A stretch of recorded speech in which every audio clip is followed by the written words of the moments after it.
இவர்களுடைய பெண்கள் பகுதியில் கொஞ்சம் அமைதியாக இருக்குமாறு கேட்டுக்கொள்கிறோம். கொஞ்சம் அமைதியா இருங்க எல்லாரும். இவருடைய அரசியல் எப்படி தெரியுமா? நீதியாக இருந்தால் அதை புதைக்க வேண்டும், ஒற்றுமையை கொலைக்க வேண்டும், முஸ்லிமாக இருந்தால் விரட்ட வேண்டும், இந்துவாக இருந்தால் மிரட்ட வேண்டும். இந்துதான் நம்முடைய தொப்புள் கொடி உறவுகள். இந்துத்துவா வேற, இந்து வேற. இந்துவாக இருந்தால் அவர்களை மிரட்ட வேண்டும், பணமாக இருந்தால் பறிக்க வேண்டும், இப்படி சூவாக இருந்தால் நக்க வேண்டும். இதுதான் இவருடைய அரசியலுடைய இந்த ஒரு சாசனம் அவர்கள் ஏற்படுத்தி இருக்கிறார்கள். நம்முடைய வக்ஃபு சட்டம் திருத்தம் என்று முஸ்லிம்களை நாங்கள் பாதுகாக்கிறோம், முஸ்லிம்களுடைய அந்த சொத்துக்களை நாங்கள் பாதுகாக்கிறோம் என்று இவர்கள் கரிசன குரல் கொடுத்து இப்பொழுது வக்ஃபு சட்டத்தை நிறைவேற்றி இருக்கிறார்கள். எங்களுக்கு தெரியாதா குஜராத்தில் உங்களுடைய ஆட்சி எப்படி நடந்தது? மதக்கலவரத்தை உண்டு பண்ணி முஸ்லிம்களை கொன்று முஸ்லிம்களுடைய பிணங்களுக்கு மேலாகத்தான் உங்களுடைய ஆட்சியை நீங்கள் நடத்தி. இவர்கள் யாருக்காக இந்த சட்டத்தை கொண்டு வந்திருக்கிறார்கள்? சுருக்கமாக நான் சொல்கிறேன்.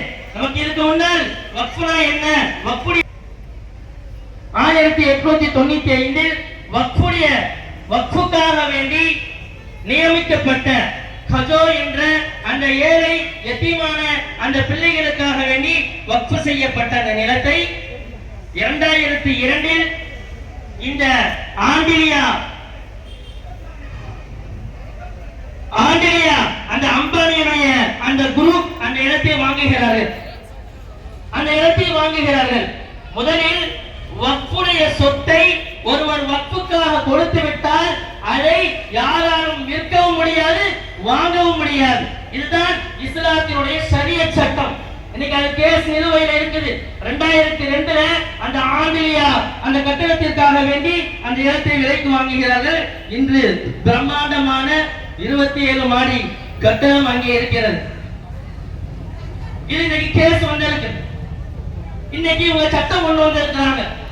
என்ன சட்டம்? வக்ஃபு திருத்த சட்டம். இப்ப இவங்க சட்டத்தின்படி பார்க்கும் பொழுது முன்னாடி எல்லாமே வக்ஃபுடைய கண்ட்ரோல் தான் இருந்துச்சு. வக்ஃபுடைய கண்ட்ரோல், அவங்க எதை சொல்றாங்களோ சொத்துனா அது அவங்களுடைய தீர்ப்பு. இன்னைக்கு என்ன கொண்டு வராங்க? அந்த மாவட்ட கலெக்டர் இது வக்ஃபுடைய சொத்தா இல்லையான்னு மாவட்ட கலெக்டர் தான் தீர்ப்பளிக்க முடியும். அவர் தீர்ப்பளிச்சுட்டா அது யாருக்கு சொன்னதோ அவர் சொன்னதுதான்.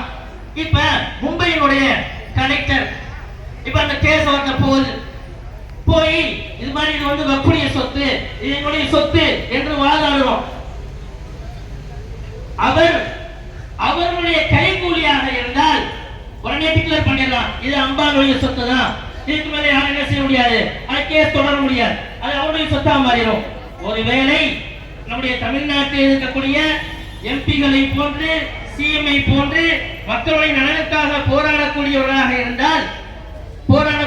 இருந்தால் அந்த கலெக்டர் இல்ல இது சொத்துல பிரச்சனை இருக்கு அப்படின்னு சொல்லிட்டா அடுத்த கட்டத்துக்கு போகும். அடுத்த கட்டம் என்ன? அவங்க கொண்டு வந்த சட்டம் என்ன? 12 வருஷம் ஒரு ஆள்கிட்ட வக்ஃபு சொத்து அபகரிச்சு வைத்துக் கொண்டு அவர் 12 வருஷம் அவரது கையில இருந்தா அது அவருடைய சொத்து. அடுத்த கட்டம் 2002 அம்பானி இடம் வாங்கியிருக்கிறாரு. இன்னைக்கு எத்தனை? 2026. எத்தனை வருஷம் ஆச்சு? கிட்டத்தட்ட 23-22 வருஷம் ஆச்சு. இப்ப என்ன டிக்ளேர் ஆகும்? 12 வருஷத்துக்கு மேல ஓட்டு வச்சிருக்கிறார். அதனால அந்த சொத்து அவருடைய சொத்து டிக்ளேர் ஆகும். ஒருவேளை இதையும் தாண்டி போச்சுன்னா வக்ஃபு கவுன்சில் தான் வரும். இன்னைக்கு அவங்க என்ன சட்டம் கொண்டு வந்திருக்கிறாங்க? வக்ஃபு கவுன்சில்ல இஸ்லாமியர்கள் அல்லாதவர்கள் இருக்கலாம். நான் சுருக்கமா சொல்றேன், இஸ்லாமியர்கள் அல்லாதவர்கள் இருக்கலாம். இஸ்லாமியர்கள் அல்லாதவர்கள் இருக்கலாம்னா அங்க யார் இருப்பா? அவருடைய கைகூலிகள் தான் இருப்பாங்க.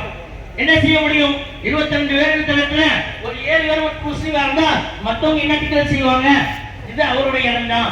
அப்ப இவங்க யாருக்காக இந்த சட்டத்தை கொண்டு வருகிறார்கள்?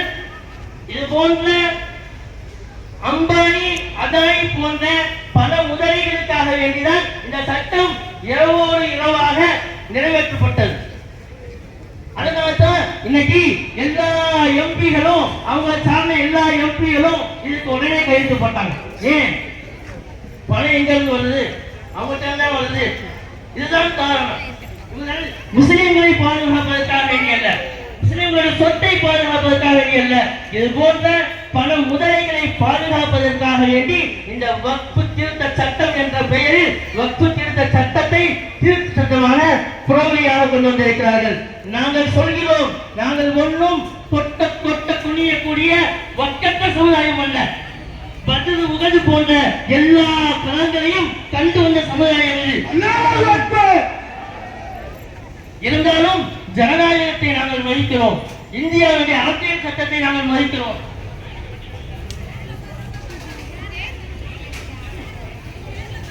கோரிகள் அல்ல, ஜனநாயகத்தையும் ஜனநாயக சட்டத்தையும் இந்திய அரசியல் அமைப்பு சட்டத்தையும் மதித்ததால்தான் இன்று நாங்கள் அறவழி போராட்டமாக நடத்தி கொண்டிருக்கிறோம். இன்ஷா அல்லாஹ், அல்லாஹ் நாடினால் நீங்கள் இதில் எழுதி வைத்துக் கொள்ளுங்கள். நாடாளுமன்றத்திலும் பாராளுமன்றத்திலும் எங்களுடைய ஆட்கள் உள்ளே வருவார்கள். நீங்கள் எந்த சட்டத்தை எல்லாம் அந்த சட்டத்தை எல்லாம் முறியடிப்போம். மக்களுடைய நலனுக்காக எங்களுடைய ஆட்கள் உள்ளே இருந்து ஆட்சி செய்வார்கள் என்று இந்த கண்டன உரையின் மூலமாக நாங்கள் தெரிவித்துக் கொள்கிறோம். அஸ்ஸலாமு அலைக்கும் வரஹ்மத்துல்லாஹி வபரகாத்துஹு.